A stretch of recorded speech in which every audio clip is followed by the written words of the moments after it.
Well, welcome. My name is Gina Rossi Armfield, and I will be your instructor for this class, Animal Spirit Guides.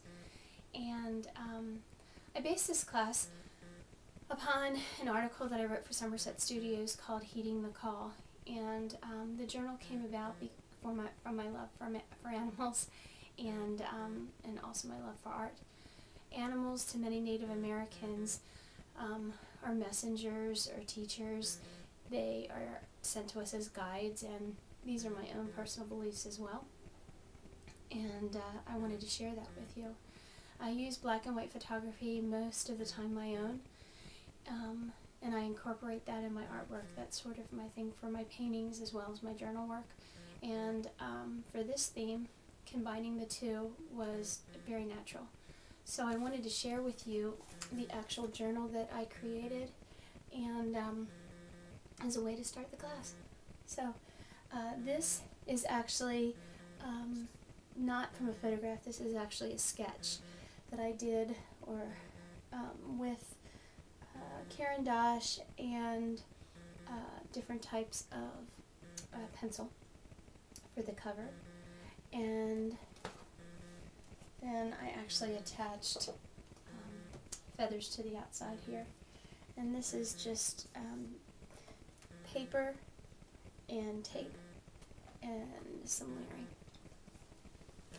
So if we take a look inside, the first page is a self-portrait of me with an owl, and it says, "Such singing in the wild branches," and I like to incorporate quotes with the work.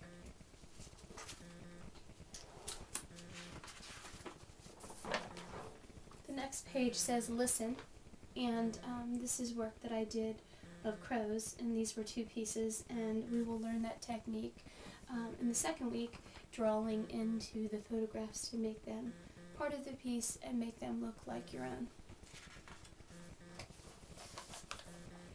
And this says "Look," and this is using 2 different photographs and then actually extending it into the outside of the piece. And this is a way to incorporate it and to make it, again, cohesive. Here this is "Like an Angel" or "Buddha with Wings." And you can see there's mainly writing in the background, and we will be doing a lot of that.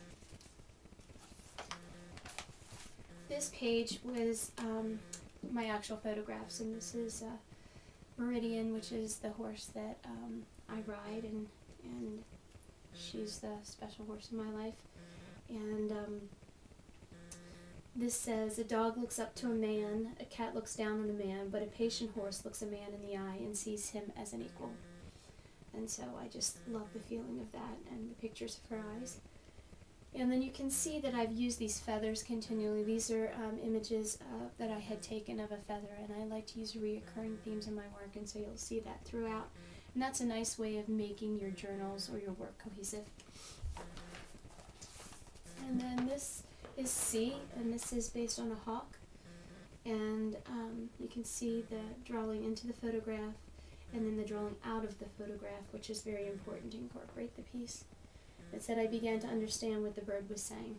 And these are just quotes little snippets that I found.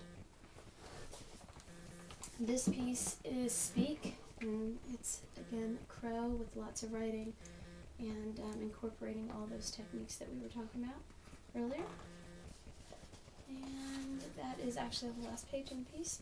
And actually these sheets were from an old ledger that I had gotten, and I just attached them to that and created this book and just bound it all together. So there's many ways of doing that. You don't have to have this type of journal. You can have any journal you like, something that's pre-made. You can make pages and bind it later. That's what was done here. It's really up to you how you feel about it. I gave you many ideas about where to get journals or how to make your own. And it doesn't matter which came first, the chicken or the egg, the journal or the artwork, does not matter. So whatever you feel comfortable with, and let's say you even do it in a journal, you might choose to take out the pages and construct something later. So thank you, and I'm really excited to have you all in this class and to go on this journey with me.